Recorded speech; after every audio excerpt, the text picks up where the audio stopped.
Bonjour et bienvenue à cette autre édition du Mbok. Le Mbok, c'est la connaissance de l'univers à la lumière de nos ancêtres Bassa. Je suis bien évidemment Mbombok Masoki Mamasoki, héritier et successeur du grand patriarche Mbombok Jamisom. Comme d'habitude, bien vouloir vous diriger sur mon compte YouTube Masoki Mamasoki afin de suivre la plupart de mes enseignements. Tout d'abord, je vais signaler très rapidement qu'aujourd'hui, il s'agit tout simplement de la première partie, car les enseignements que comporte cette édition sont tellement vastes et impossibles de couvrir dans une seule publication, compte tenu du temps qui m'est imparti. Alors, il y a quelques jours, plus précisément le 8 mars, le monde entier célébrait la journée internationale de la femme, date qui a été consacrée à la femme par les organisations internationales. Par ailleurs, le peuple Bassa Ngorlutuba du Cameroun, quant à lui, n'a pas dédié un jour de l'année pour célébrer la femme, mais plutôt un jour de la semaine qui est vendredi, c'est-à-dire Ngwako en langue Bassa, qui veut dire le jour de la femme. Dans le Bassa célèbre la femme chaque semaine, tous les vendredis. Ça montre donc la place prépondérante et voire cruciale de la femme au sein de la culture Bassa Ngok Lutubayen. Et je vais interpeller ici toute cette femme qui réclame l'égalité avec les hommes et leur dire, en le faisant, vous vous rabaissez, car naturellement, vous êtes largement au-dessus des hommes. Les Bassa ont une sagesse qui dit, Ikel mbok igwe mbok ya ibo ikeri. En substance, cela veut dire que l'univers est sorti du sexe de la femme. C'est la femme qui a accouché l'univers. C'est donc pourquoi chez les Bassa, Dieu est féminin. Et comme vous le savez, le titre de Mbombok est le plus élevé. C'est la fonction la plus élevée chez les Bassa. Il n'y a pas une autre fonction plus élevée que celle du Mbombok. Cependant, vous ne pouvez pas être initié Mbombok si vous êtes célibataire. Il vous faut une femme. Cependant, ce n'est pas la femme qui fait de vous un Mbombok.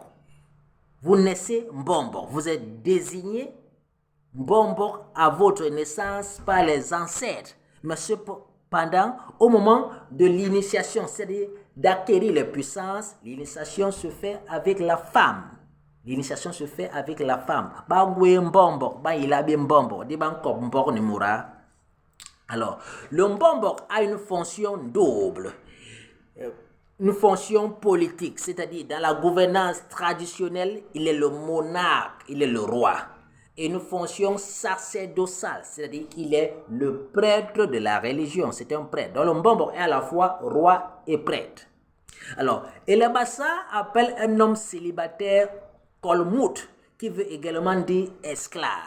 Donc chez les Bassa, tout homme célibataire est un homme esclave. C'est donc pourquoi vous ne pouvez pas être initié Mbombok lorsque vous êtes célibataire, car un Mbombok ne peut pas être célibataire, un roi ne peut pas être esclave, c'est une incongruité. Par contre, toujours chez les Bassa, une femme qui est célibataire, quant à elle, n'est pas esclave, elle n'est pas en Kolmout, elle est plutôt Kundemura, qui veut dire une femme libre, indépendante. Ça montre donc que la femme, elle se suffit, l'homme ne se suffit pas. La femme peut vivre seule, mais l'homme ne peut pas. C'est donc pas à la femme de courir derrière le mariage comme elles le font, mais plutôt l'inverse. Et lorsque vous épousez une femme, celle-ci va porter votre nom. Et qu'est-ce que cela veut dire? En portant votre nom, elle porte votre fardeau, c'est-à-dire elle échange sa liberté contre votre servitude. Vous devenez un homme libre, elle devient esclave. Elle porte votre votre fardeau, elle se sacrifie. Donc la femme est donc martyre pour l'homme. Elle est donc héroïne. C'est votre martyr, c'est votre héroïne. C'est donc pourquoi les Bassa appellent l'acte de divorce Kakunde, c'est-à-dire le document de la liberté, le document qui va remettre à la femme sa liberté que vous avez pris.